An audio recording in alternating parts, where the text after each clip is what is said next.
Okay, ngayon naman, nagawa tayo ng pamanang recipe ni Gina Tabia. Okay, actually kami pa magkasama ng pinili namin to. Okay, so gagawa ako ng kanyang paboritong cheesecake. Okay, so kailangan natin ng 3 cups of cream cheese. Okay, 6 eggs, and then yan, lemon extract. Lagyan niya natin ng 1 cup of sugar, and for our crust, yan, crushed graham. We also need butter and also sugar. So isa siyang recipe na madali lang pero ang sarap.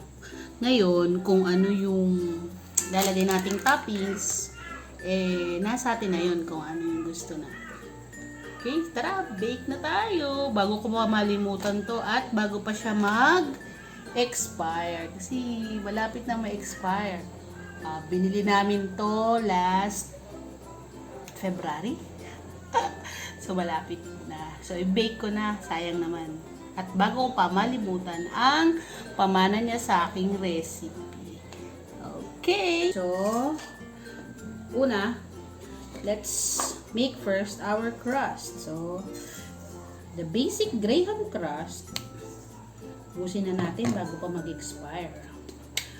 For home consumption, sige, okay lang yun. Then, we'll add some sugar. Huwag masyado matamis kasi diabetic ako.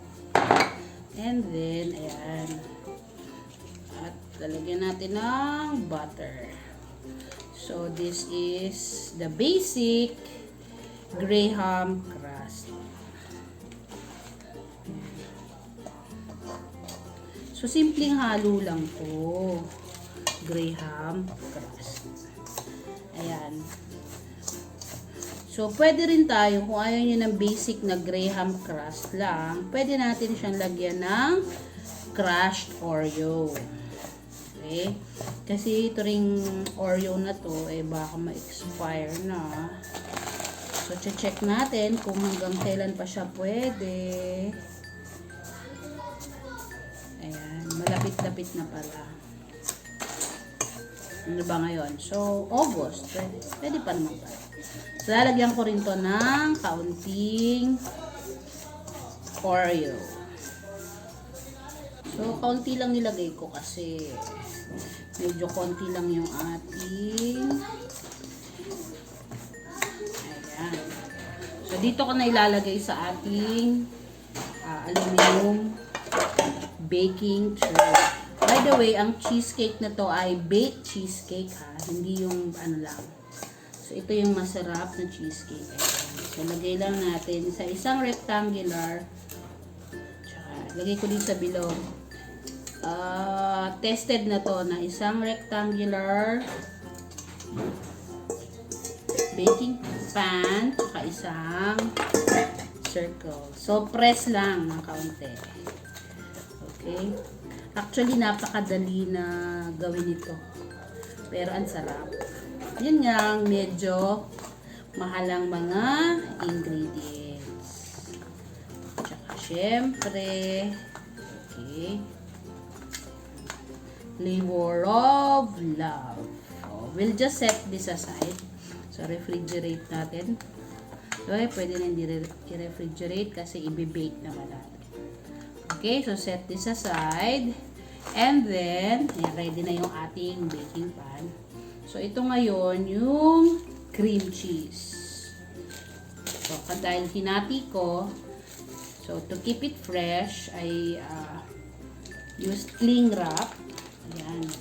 Ilalagay na natin dito sa ating mixing bowl. Lahat na to actually.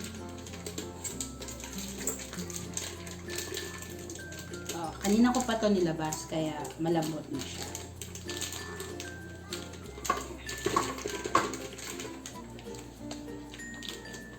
Okay. So, pag ganitong matigas, cream cheese, ang gagamitin natin sa pagmimix ay ang paddle attachment. Okay? Itong ating paddle. Huwag yung whisk kasi para lang yan sa egg whites. Kung hindi, kahit yan heavy duty, pwedeng masira. Okay, so attach lang natin. Ayan. So, inangat natin to. Low speed lang. Okay, low speed.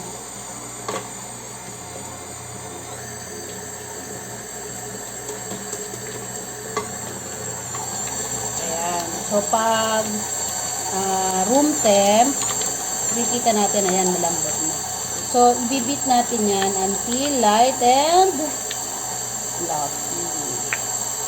Okay, pag nakita natin malambot na, hindi umaabot. So, pag ganyan, pwede natin ibaba. Tapos, tulungan natin ng rubber scraper. Okay.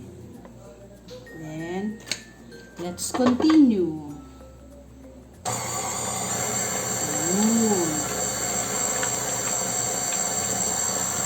Then, we will put 1 cup of sugar. 1 cup of sugar. Okay. Dayain ko, half na lang. 1 cup.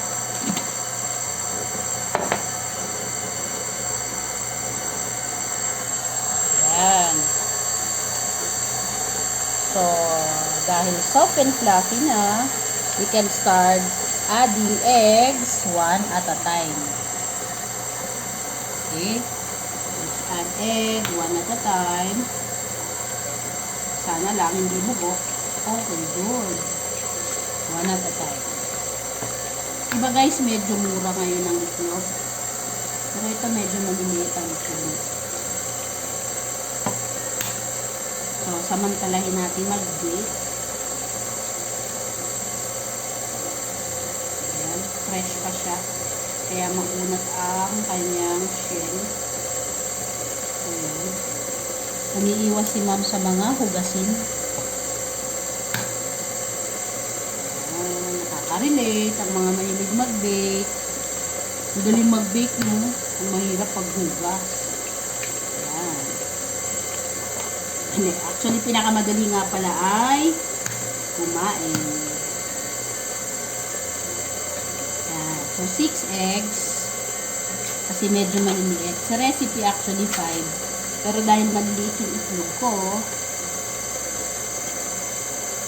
I made it 6. And then, of course, for extra flavor, dahil meron nga yung itlog, so, para iwas lansa, yan, we are going to put a dash of lemon extract. Bango. Konti pa. Yan. Ano ito guys? Ayan, sarap niyan. Okay. Pwede na natin lakasan. Kasi talagang malambot na. Hindi natin kailangan ng mga kung anong extender. Anyway, ang egg naman ay natural leavener together with the air that we incorporate with our cream cheese. So, yan lang yun yung binabayaran yung libo-libo sa mga bake shop. Favorite namin yan together with coffee pag kami ay napapagod mag-research. Okay, so it is now light and smooth. So we can now stop beating. Oh, yan, sarap. Okay. So, ready na natin ilagay sa ating baking pan. So, using our paddle attachment, ayan, siguraduhin natin na walang dumikit. Mix pa natin ng kaunti. Okay.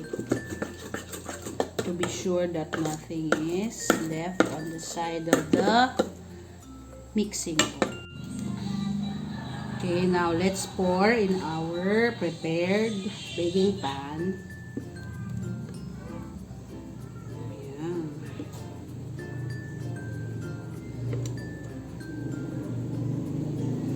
Pa sa ating bilog.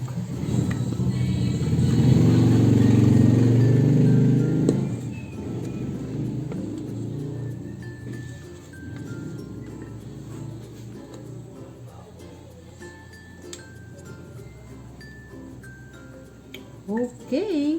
So, kayo na yung bahala maglagay kung ano ang toppings nyo nito mamaya. Ako, I'm using yung meron ako ditong mga processed mango jam made by my M80 students. So, dadagdagan ko na lang din to ng mango jam and then fresh mango. Yun. So, isa na siyang masarap na okay, baked okay, cheesecake. Ready for the oven. One top. Okay, ready na. So, pag i-bake natin to ay Bain Marie. So, lalagyan natin ng tubig sa ilalim para hindi masunog agad. Okay, luto na yung ating cheesecake.